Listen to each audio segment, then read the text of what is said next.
साथ संगत जी, प्यार से कहना। धन निरंकार जी, आप सभी का बहुत बहुत स्वागत है हमारे चैनल पर।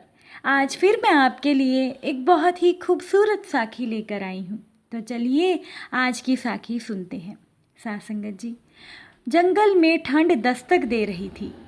सभी जानवर आने वाले कठिन मौसम की तैयारी में लगे हुए थे। चिड़िया भी उनमें से एक थी। हर साल की तरह उसने भी अपने लिए एक शानदार घोंसला तैयार किया था और अचानक होने वाली बारिश और ठंड से बचने के लिए उसे चारों तरफ से घास फूस से ढक दिया था। सब कुछ ठीक चल रहा था कि एक दिन अचानक ही बिजली कड़कने लगी और देखते ही देखते घनघोर बारिश होने लगी। बेमौसम आई बारिश से ठंड भी बढ़ गई और सभी जानवर अपने अपने घरों की तरफ भागने लगे।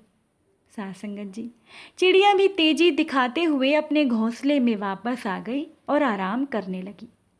उसे आए अभी कुछ ही समय हुआ था कि एक बंदर खुद को बचाने के लिए उसी पेड़ के नीचे आ पहुंचा जिस पेड़ पर चिड़िया का घोंसला था। चिड़िया ने बंदर को देखते ही कहा, तुम इतने होशियार बने फिरते हो, तो भला ऐसे मौसम से बचने के लिए तुमने घर क्यों नहीं बनाया? ये सुनकर बंदर को गुस्सा आया, लेकिन वो चुप ही रहा और पेड़ की आड़ में खुद को बचाने की कोशिश करने लगा। थोड़ी देर शांत रहने के बाद चिड़िया फिर से बंदर से बोलने लगी, तुमने पूरी गर्मी इधर उधर घूमकर और आलस में बिता दी। अच्छा होता अपने लिए एक घर बना लेते। ये सुनकर बंदर ने गुस्से में कहा, तुम अपने काम से मतलब रखो, मेरी चिंता छोड़ दो। ये सुनकर चिड़िया शांत हो गई। साथ संगत जी, बारिश रुकने का नाम नहीं ले रही थी और हवाएं भी तेज चल रही थी। बेचारा बंदर ठंड से कांप रहा था और खुद को पेड़ की या ओट में बारिश से बचाने की कोशिश कर रहा था। पर चिड़िया ने तो मानो उसे छेड़ने की कसम खा रखी थी।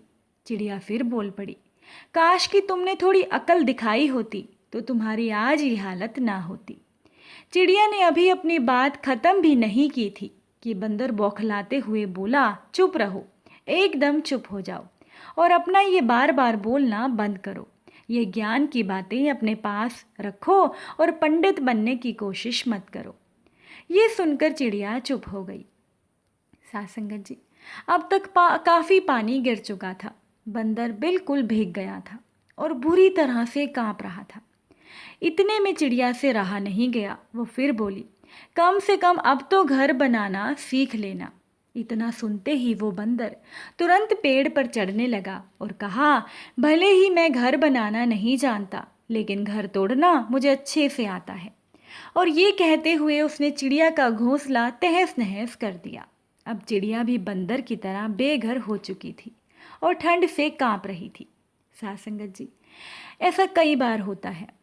लोग मुसीबत में पड़े व्यक्ति की मदद करने के बजाय उसे दुनिया भर की नसीहत देने में लगे रहते हैं। साथ संगत जी, वयस्क होने के नाते हर कोई अपनी स्थिति के लिए खुद जिम्मेदार होता है। हम एक शुभ चिंतक के रूप में उसे एक आध बार सलाह दे तो दे सकते हैं, पर उसकी किसी कमी के लिए बार बार उसे कोसना हमें चिड़िया जैसी हालत में पहुंचा सकता है। इसीलिए किसी मुश्किल में पड़े व्यक्ति की यथासंभव मदद कर सकते हैं तो कीजिए, पर उसे बारंबार उलाहना मत दीजिए। इसीलिए मदद कीजिए। साथ संगत जी, अगर साखी अच्छी लगी हो तो वीडियो को लाइक कीजिएगा, चैनल को सब्सक्राइब कीजिएगा। साथ संगत जी, प्यार से कहना। धन निरंकार जी।